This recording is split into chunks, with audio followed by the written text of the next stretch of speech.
Thank you, Talisha. We can go to the next slide. Welcome everybody to our third policy landscape webinar for this year.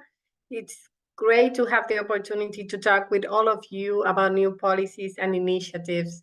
This year, more than 1,400 industry partners have attended or accessed our webinars to receive information about climate, cybersecurity, and some of the available tools and resources in order to support rule and policy making.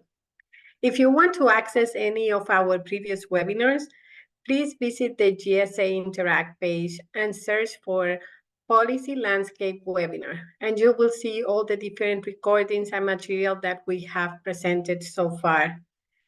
I just want to mention that this webinar is helping us to stay informed about the policy landscape, and the idea is that we are prepared for the anticipated changes in fiscal year 24 and beyond. Next slide. Before we continue with the presentation, I want to share with you some ground rules for this webinar. First, it is important that you understand that this is an informational presentation to discuss the policy landscape. This means that no actions are required from industry after the information is provided. The information presented is based on current projections and assumptions. However, this information is dynamic and may change over time. During this presentation, GSA representatives will not be responding comments or questions regarding ongoing FAR policy or rulemaking matters. Next one. As you can see, we have a full agenda for today. We are going to be talking about sustainment, climate, environmental aspects. We will have a guest from the Environmental Protection Agency, and also we will discuss areas related to supply chain risk management. Next slide. Our objectives for today, we have a couple of objectives. First, we want to learn about the final rule for sustainable procurement. You will hear information about the Environmental Protection Agency's specifications, standards, and eco-labels for federal purchasing. You will also learn more about sustainability and climate matters, and become familiar with the FAR case on provision of certain semiconductor products and services. And finally, you will learn more about the Federal Acquisition Supply Chain Security Act of 2018. Next slide. Now I want to introduce Ms. Julie Volney, who is going to be talking about sustainable procurement. Julie? Thank you, Lario, and welcome everyone. So today I'm going to go ahead and cover FAR Case 2022-006, Sustainable Procurement, and the resulting FAR Part 23 updates. Now, at a high level, there are three big parts of this rule. The final rule restructured FAR Part 23. It added agency requirements for sustainable products and services. And Talisha, you can back up just a little bit. But it added agency requirements for sustainable products and services, and it also included contractor requirements for the new omnibus clause. So as a result of the FAR Part rule, or the final rule, FAR Part 23 is really now much more streamlined and easier to read. Now we can jump to the next one, Talisha. So the rule was published on April 22nd, 2024, and became effective on May 22nd, 2024. The rule amended the FAR to streamline FAR Part 23 to focus only on environmental and sustainability matters. It moved all of the non-environmental matters to other parts of the FAR. It also now requires agencies to procure sustainable products and services to the maximum extent practicable, which replaced the previous 95% target. And it communicates requirements for sustainable products and services to industry through a single omnibus clause. Now, that omnibus clause replaces several other clauses that included purchasing requirements, such as Energy Star and EPEAT. and now provides one uniform instruction to contractors on supplying sustainable products and services. Next slide. So just some background, this update was really in response to Executive Order 14057, catalyzing clean energies and jobs through federal sustainability, and the Executive Office of the President's Office of Management and Budget, the Council on Environmental Quality, and the Climate Policy Memorandum M2206. So per the EO and the memorandum, FAR Part 23002 directs agencies to reduce emissions, promote environmental stewardship, support resilient supply chains, drive innovation, and incentivize markets for sustainable products and services. Next slide, please. So now let's dig into the restructuring of FAR Part 23. The FAR rule, and like I said, restructured and streamlined FAR Part 23, and again, moved non-environmental matters to FAR Part 26. It also consolidated environmental purchasing preference program requirements in FAR Subpart 23.1. So the purchasing requirements that were in 23.1, 2, 4, 7, and 8 are all now consolidated under 23.1. And then agencies again have one set of procedures for procuring sustainable products and services to the maximum extent practicable. Now, it also dedicated FAR Point 23.2 to energy savings performance contracts that consolidated the hazardous and radioactive material requirements under 23.4, and it redesignated Subpart 23.8 and 23.5. Next slide, please. Now, I'm not going to dig into this slide because we've really kind of covered it a couple of times in my previous slides. However, you can see how FAR Part 23 was organized prior to the FAR case, and then how it looks now since it became effective on May 22nd. Now, these slides in the recording will be made available after the webinar and posted to GSA Interact, but this is really a great visualization of the changes, especially in terms of the consolidation of the purchasing program requirements and the moving of non-environmental matters. Next slide. So in terms of sustainable products and services, FAR Part 23 now requires, again, agencies to procure sustainable products and services to the maximum extent practicable, and a written justification is required if an agency cannot acquire such products and services. Agencies must also prioritize multi-attribute sustainable products and services, which are those products and services that meet statutory programs and one or more of the EPA programs. And we'll go into that here in one of the next slides. And the new omnibus clause requires contractors to ensure that sustainable products and services identified in the contract are delivered, incorporated, and furnished under the contract. Next slide, please. Let's see, we can jump yeah, there you go. Okay, so what are sustainable products and services under FAR 2.101? There are two different categories. We have statutory programs and we have required EPA programs. Now, the first category, the statutory programs, are found under FAR 23.107. Those include products containing recovered material designated by EPA under the CPG program, the Comprehensive Procurement Guidelines Program. There's Energy Star certified or FEMP designated energy efficient products. There's bio-based products meeting content requirements under the USDA BioPreferred program.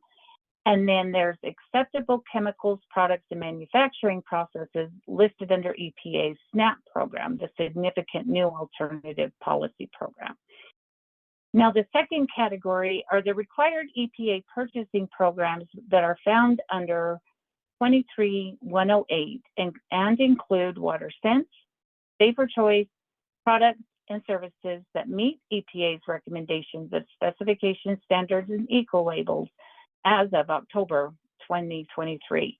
Now, I'm not going to steal our next presenter's thunder and dig into the specific products and services that fall into these categories.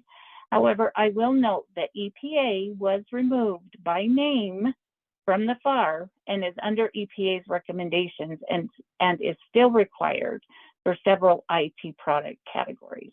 Next slide. So also as a result of the rule, there were other FAR updates, and those updates included conforming changes related to sustainable products and services made throughout the FAR, which are listed here, and you will want to familiarize yourself with the changes under those parts.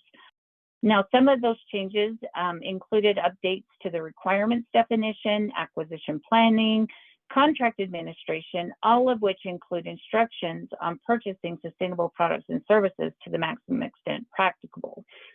Now, other updates include contractors are now no longer required to report on hydrofluorocarbons under 52.223.11 and 12. And then also under FAR Part 23, the requirements for construction and architect engineer contracts were updated to align with the Council on Environmental Quality's guiding principles for sustainable federal buildings and associated instructions. Next slide, please. So again, in Executive Order 14057, the administration is committed to buying sustainable products and services, including third-party eco-labels and certifications through EPA's recommendations of specifications, standards, and eco-labels to the maximum extent practicable. The FAR has been updated, and so it is going to impact federal contractors. Now, for some key takeaways from this presentation, and just a couple of things to keep in mind, agencies must specify in the statement of work or elsewhere in the contract sustainable products and services, including the purchasing programs and types of products or services that are applicable to the acquisition. Agencies also must prioritize multi-attribute sustainable products and services, which are products and services that meet applicable statutory purchasing programs and one or more of the required EPA purchasing programs.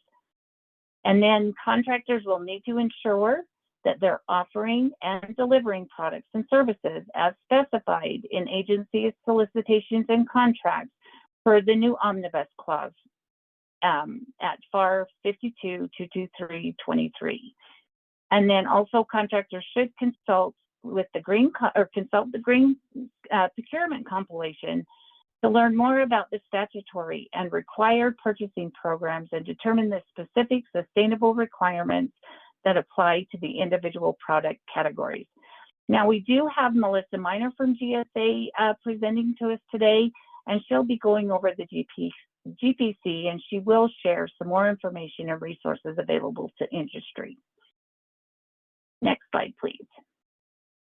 And then finally, on this slide, we have provided you with some additional information and resources to provide you information on the executive order, the EOP memorandum, and the FAR case. You can also access the updated FAR from here, the GPC, and of course, EPA's recommendations of specifications, standards, and eco-labels for federal purchasing.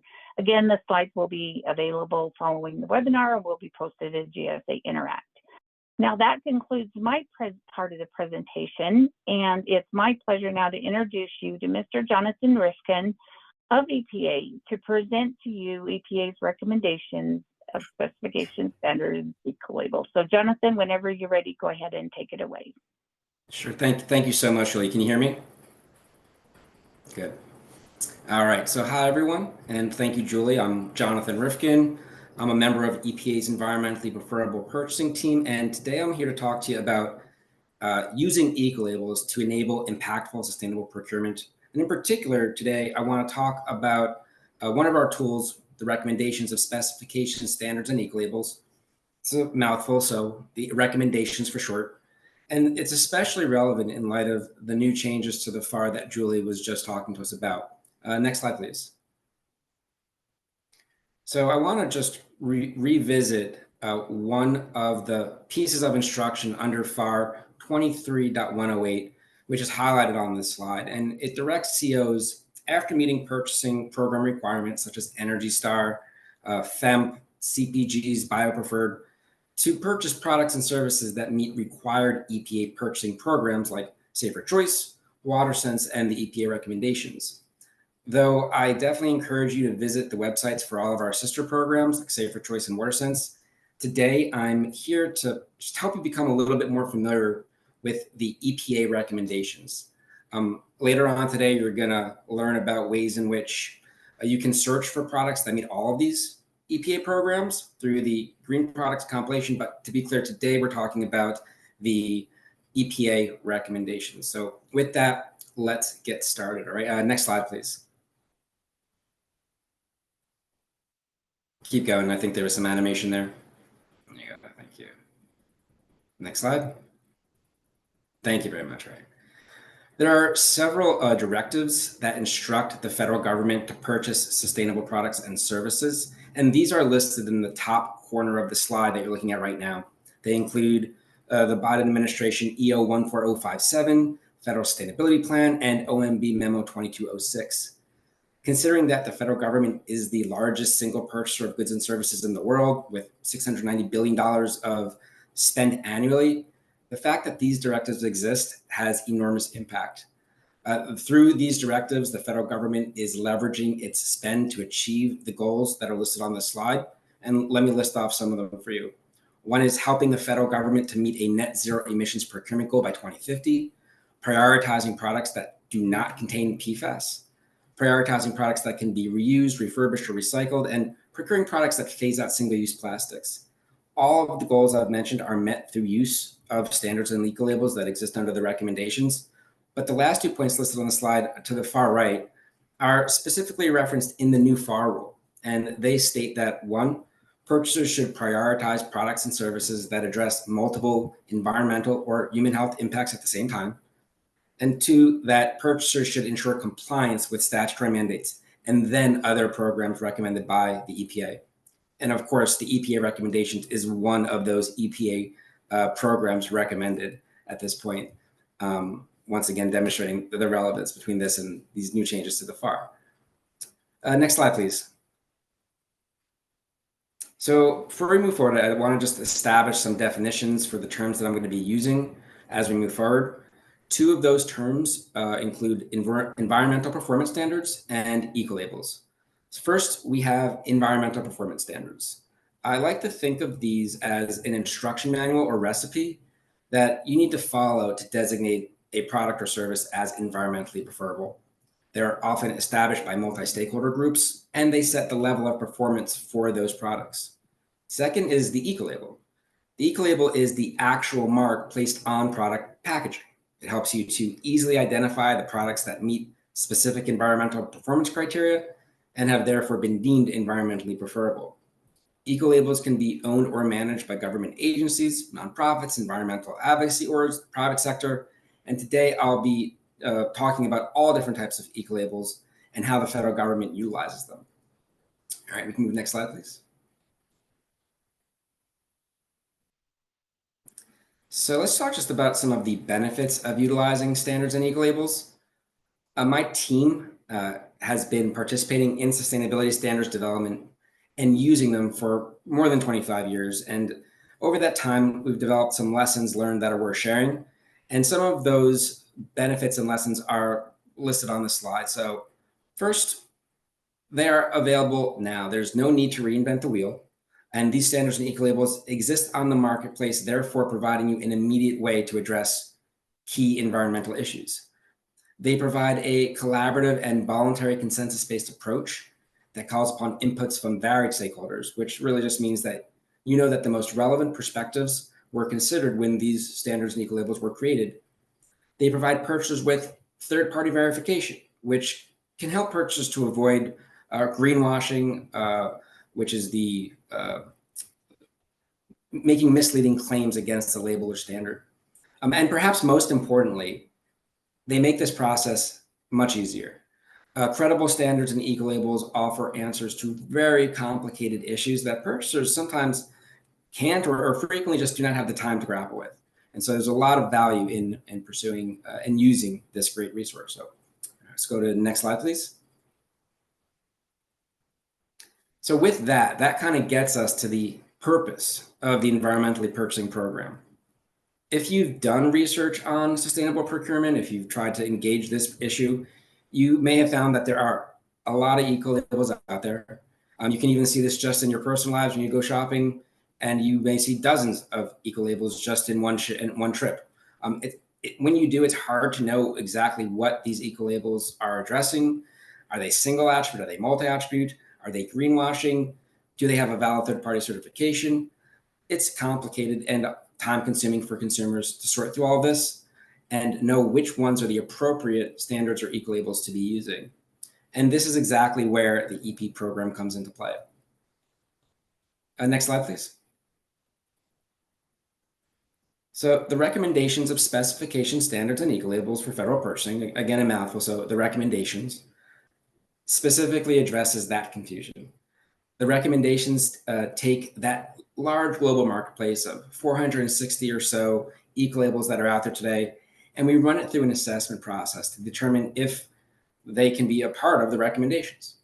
There are several ways in which our process can identify a standard or eco-label for inclusion in the recommendations. One, they can be added based on review and use by another federal agency. Two, they can be a requirement by the FAR, which is once again very relevant to today's presentation and what Julie just told us about, because now through 23-108-3, the recommendations are indeed required by the FAR. And third, it can be added based on an assessment against the framework for environmental performance standards and eco-labels, which is something that I'll talk about in just a slide or two. So, but just in recap, right now we have about 34 products and service categories. Among those, there are 40 plus private sector standards and eco-labels, as well as 3 specifications, all available through the recommendations to help ease and guide you through the federal procurement process. Next slide, please. So this is just a snapshot of those 34 products and services that I mentioned just before. You can see as you walk through this that we really do try to hit all of the big ticket items that the federal government might be buying. That can span cafeteria supplies, construction materials, electronics products, custodial office furniture supplies, all of them. And if you look closely, or you revisit this slide later on, those items with an asterisk are those that have been assessed under our framework, while others were adopted because they may have been utilized by another federal agency. So just a way to make sense of this slide as if you revisit it later. Next slide, please. All right, so I think a great way to show you what the recommendations are about and give you another great tool is to do a really short demo. You will definitely be receiving a lot of additional information about how to search for products through when Melissa speaks next. But for right now, I just wanted to give you a chance to see the EPA recommendations webpage in real time. I don't know if I can see it yet. Do we have the recommendations up? Perfect, thank you. All right, so if you start at the top, you can learn a bit more about the recommendations themselves, about a lot of the things that I've been talking about.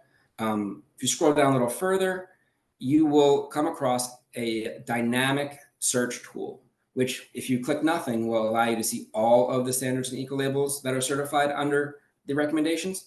But if you were to say, if you were interested in a particular product category, say cafeteria or construction, go ahead and click those. Or a specific subcategory, and you can click 1 or 2 of those as well. Thank you, Talisha. Then if you scroll down a little further, you can now see those standards and eco-labels that are certified within those product categories. If you just go over to the right, let's choose the top one, cradle to cradle, and click on the little I in the blue. You can receive all kinds of information about that particular certification or standard. You can access the standard. You can visit the registry, which will tell you exactly which products are currently certified to that standard. So it's a really, really useful set of information here. You can X out of that, please. One other thing that you can do through this tool is you can activate 2 filters, a plastics criteria and the PFAS criteria. And if you can go ahead and just activate both of those, it's great, thank you. You will now see that 2 new columns exist, which explain for you to the criteria language from the standard that addresses these important issues. So you can see there's plastics criteria and PFAS criteria on your slide, just a little bit over to the right. I will point out that under the PFAS filter, you'll only see standards that address PFAS as a class. So if they only address PFOS, PFOS, or PFOA, PFOA, you're not going to see them highlighted. So anyway, I just wanted to take this chance to show you that our webpage, our EPA recommendations webpage, does offer some great tools in addition to what you're going to learn about today. Next slide, please. Keep going, one more, maybe two more, one more. Perfect, right there. Thanks. And we're on the presenter view, so you can put that back to full view. So let me talk a little bit about the framework while we're addressing that. As I mentioned before, the framework is one of the main mechanisms for adding an eco-label to the recommendations, but it's also a really powerful tool that infuses the recommendations with credibility and with rigor. There are 4 sections to the framework, which I guess are coming back up in just a second. And it was developed through a multi-year stakeholder process. It has 50 criteria across 4 sections. And let me just give Talisha a chance to call back up the presentation so you can see what we're looking at. There it is. Well, the 4 sections that you're looking at would be section 1, which looks at the standards development process. And it asks the question, well, how was the standard developed? We want to make sure that the right people were sitting at the table throughout the standards development process. Section 2 is arguably the most important section because it considers the effectiveness in addressing human health and environmental health. And this is when we ensure that there's no greenwashing going on, that it's hitting all the right, there you go, thank you, that it's hitting all the right environmental and human health hotspots. And if a standard or eco-label is not doing these things, they will not be referenced in the recommendations. Section 3, it looks at conformity assessment procedures. And all of our recommendations have to have a competent conformity assessment system in place associated with their standard and eco-label, which essentially just means that there's a third party that comes in to make sure the products are meeting criteria in the standard. And then lastly is section 4, which is where we assess eco-label program management. Taken together, this is all a very rigorous process, and it does quite a bit to add value and confidence into those who are using these recommendations. All right, great. Next slide, please. And please advance through this a little bit. You can advance one. There you go. Thank you. Back one, please. Thank you. We know that we are not covering all the products and services out there today, but we're trying to make sure that we cover those that we can. EPA is in the process of expanding our recommendations list to possibly include standards and eco-labels in the food serviceware, uniforms and clothing, professional services, laboratories, and healthcare product categories. We announced our intention to expand the categories back in January. And at that time, standard and eco-label organizations were asked to apply to be assessed against the framework, which I just talked about.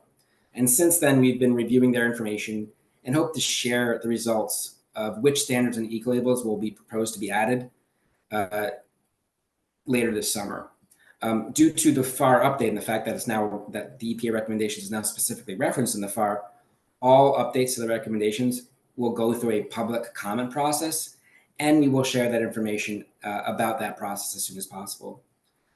We're not going to stop there, though, because as resources allow, we intend to continue to expand and also do a refresh on the categories that are already in the recommendations.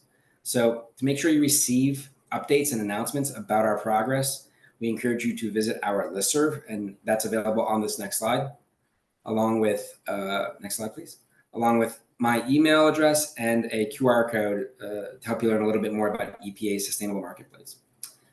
And with that, I conclude my presentation.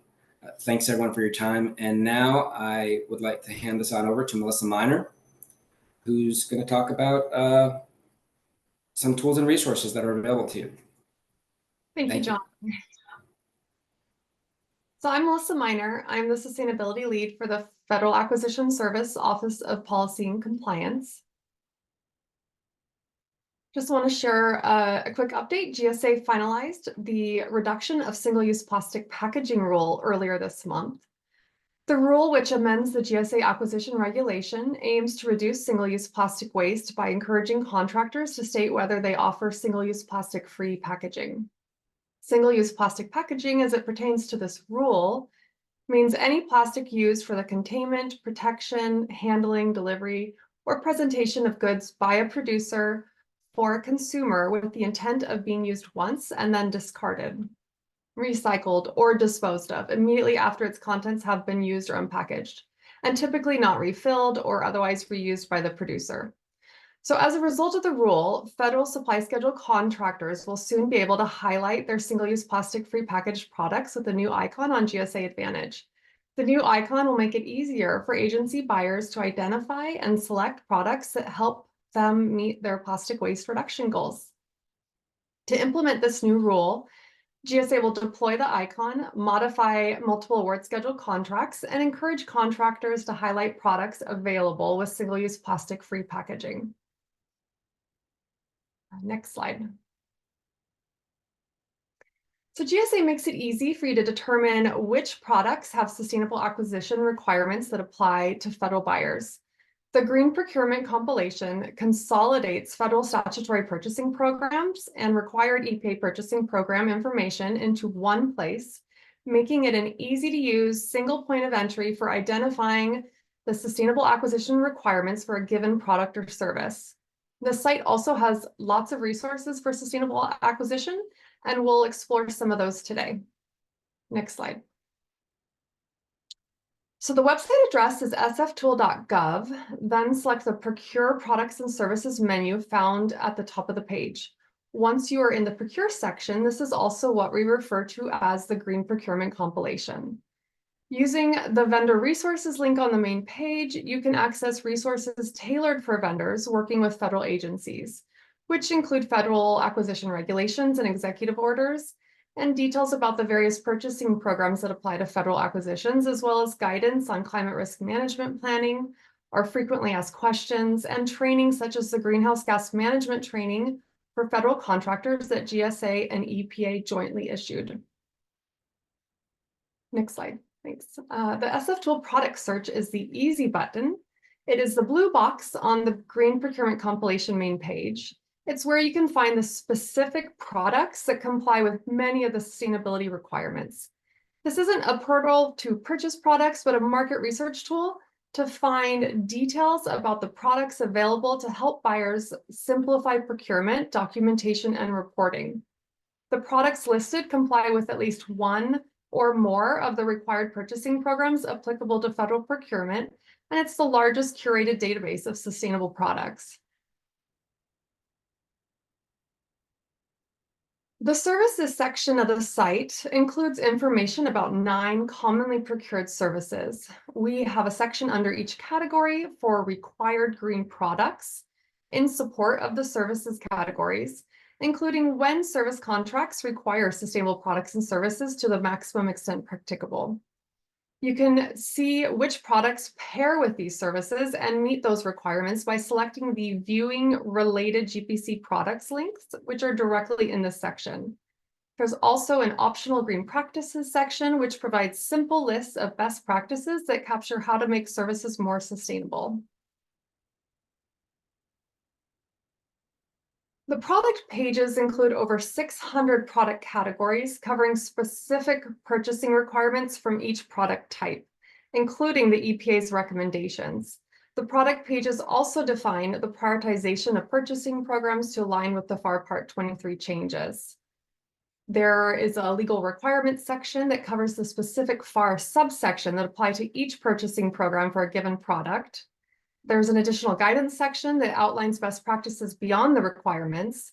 And there are links to the environmental programs pages applicable to each product, which you'll find descriptions of how the federal environmental programs, what they pertain to, links to their websites, and a quick access that combs all of the green procurement compilation for products that meet each of those purchasing programs. So that environmental program page is really helpful. So I've covered several resources that GSA offers. So to recap, the Green Procurement Compilation consolidates purchasing program information across government websites into one place, making it easy for the federal acquisition community to identify sustainable products and services. The site allows you to explore resources designed for buyers and vendors, including information on environmental purchasing programs. And the SF tool Product Search helps buyers gather documentation from over 300,000 products registered with environmental programs listed in the Green Procurement Compilation. Another great resource here on this slide is available at the vendor resources page. It's the climate change guidance. So climate change can threaten the federal supply chain by disrupting manufacturing, availability, and delivery of critical products and services to the federal government. And federal agencies are required by legislation, regulations, and executive orders to manage climate risks. And GSA has several acquisitions that include these types of requirements. So to assist our suppliers as these types of requirements become more and more common, GSA recently issued a climate risk management plan guide that provides an overview of the climate risk management process, discusses the steps to manage climate risk, and includes a climate risk management plan template. The guide is available on the Green Procurement Compilation. We've also listed our GSAM subpart 523, which is GSA Sustainable Acquisition Policy for reference.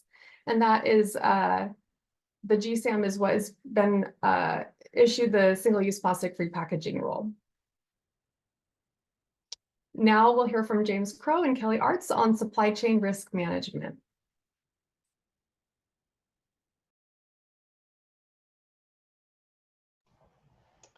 Good afternoon. My name is James Crow.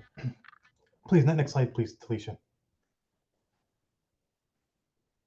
So please, today we're going to briefly talk about two FAR cases, one on semiconductors and an opportunity that you as industry have. And the next one is on the Federal Acquisitions Supply Chain Security Act, please. So next slide. So this is the second time that I've had an opportunity to brief this audience. And what I realize is that there is a tremendous amount of information, of policies that are coming out. And for those of us that deal with this on a daily basis, we may know this more, these issues far more intimately than you as industry do when you just have unique needs and unique purposes. You're looking at profit, revenue, you're a small business, large business answering to shareholders. And so what we want to do is really take a step back and say, how can we communicate all of this information in one, hopefully easily digestible slide? So on the left, there is a number of the genesis for acts. Whether it's legislation or executive orders can be the catalysts for taking action. And then from there, the OMB may digest that information and issue guidance. But it doesn't necessarily need to do that. Sometimes it can leapfrog, and it goes in the next phase of looking at the federal regulations. And then from within there's three large main groups. You've got the draft rules, interim rules, and then final rules. And so what we want to do is to convey all this information in sort of one hopefully easily digestible graphic that you may be able to print out or just have as a reference. Additionally, all of these acts, this information is all hyperlinked. So when you get a copy of the slide deck, there are hyperlinks embedded. But additionally, what we want to do is to sort of color code all this information so that you can see how these pieces all play amongst themselves. And so when you take a step back and you look, you can see overwhelmingly OMB is issuing guidance that has to do with improving the cybersecurity EO on improving cybersecurity. And then when we take a step back, you can see the FAR, the Federal Acquisition Regulations.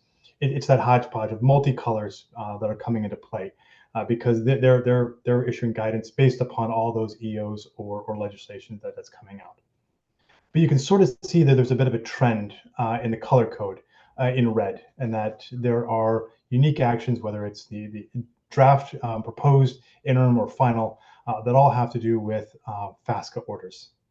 And so today, what we're going to do is just to briefly go into a bit of details on the two FAR cases that are in that those boxes there on semiconductors and the FASCA orders. And so please, please, you would mind the next slide as well too, please. And so, as mentioned earlier, this, as you can see, the color code, this semiconductor federal acquisition regulation has to do with the 2023 NDAA that came out. And what it does is it puts into prohibitions against procuring or obtaining or extending the contracts particular entities in the semiconductor space.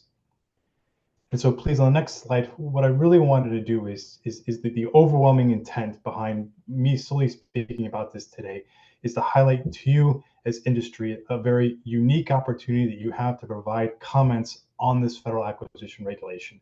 But the window is narrowing. The federal acquisition regulation register closes on July 2nd. So in this slide deck, if you were to click on the link Federal Register, it's hyperlinked. But if you were to open up a separate window or a separate tab and do a simple Google query of Federal Register and semiconductors, you would find this opportunity. And so what I really wanted to do is just to highlight to you just some key pieces. That next slide, and really just one very singular piece of looking at all of this information is important, but what I really want to do is to highlight the specific sections on definitions. And so on the next slide, please, Talisha, there are a variety of elements that are being defined in this act. What I really want to do is to highlight a very wave top, the basic who, what, when, where, why, to what extent, is to show. The next is the who. This FAR clause, take the next slide, please, Talisha, talks about specific nations: Russia, China, Iran, and North Korea, with a particular emphasis on China. The next slide, please. And so this now these are now the covered semiconductor services, and it's very complicated, but largely there are main variables that SMIC, CXMTC, YMTC are the main entities, Chinese entities called out in this act. But then additionally, for those of you that are in the video and telecom space, you're familiar with the 5889 companies, the Huawei, ZTE, Hikvision, Hytera. It's not just them, but also now their affiliates and subsidiaries of these three Chinese semiconductor companies. And then additionally, the Department of Secretary of Commerce and Secretary of Defense could take additional action in the best interests in the needed interests to secure their respective departments. But on the next slide, just in case you don't know what a subsidiary and affiliate is at its core, a subsidiary is an entity that owns 50% or more. An affiliate would be anything less than the 50%. And so it's not just these three companies, but also their affiliates and subsidiaries. And so we realize this is just very complicated information. So it's no longer just like in the 889 space where it's looking at just the companies and their affiliates and subsidiaries, but also particularly at the product level, right, at the semiconductor space. And so this is a unique opportunity that you as industry have to read this in more detail and to write comments that can be used to help guide this act coming out in the future. Finally, on the next slide are just some additional resources that we want to provide to you that are open to the public. First, from NIST, the National Institutes of Standards and Technologies on semiconductors, as well as some additional open FAR cases that you can see in real time. And then next, just finally, that third hyperlink there, it's a complete list of all final federal agency rules. So that's going to be it for me on the semiconductor space. On the next one has to do with the FASCA orders. And so please, just very quickly, some background information on this is that, again, this is one of those other genesis of information that the FASCA Act created, was the springboard by which the Federal Acquisition Security Council was created. And the FASC has the ability to recommend two types of FASCA orders, either exclusions or removal. It can do both. And so what it does is allows the SecDef, Secretary of Homeland Security, and ODNI to issue these removal exclusion orders. Unfortunately, as of yet, they have not. But what we're doing on the next slide, please, is beginning to implement actions that we're already taking, please. So first, the Federal Acquisition Security Council, the Federal Acquisition Service, or FAS, is incorporating this clause, FAR clause 52.204-30, into its government-wide contracts, including its multiple award schedule contracts, as well as GWACs. FAS is going to apply these orders from DHS, the ODNI, and DoD to its government-wide contracts. And we're doing this because our civilian, military, and intelligence customers are all subject to these orders, and we want our contracts to be safe for everyone. So government-wide contracts must have been modified earlier this month on June 4th. If the modification to add the clause is not accepted by the deadline, then contracting officers are advised to take interim actions and then ultimately to cancel the contract. The good news is that most of our contracts, or most of our contract vehicles have been modified. We're about a 99% success rate for our multiple award schedules contracts. But for those of you that may be in the less than 10% or less than 0.1%, if you have a government-wide contract with FAS and haven't received but have not accepted the modification to accept that clause, please do so as early as possible. Fortunately, no removal or exclusion orders from the DHS, SecDef, or ODNI have been issued, but they could at any time. And it's important to have this clause put in place should those actions come. So that's going to be it for me, please. I will pass it back over to Lirio to close us out, please.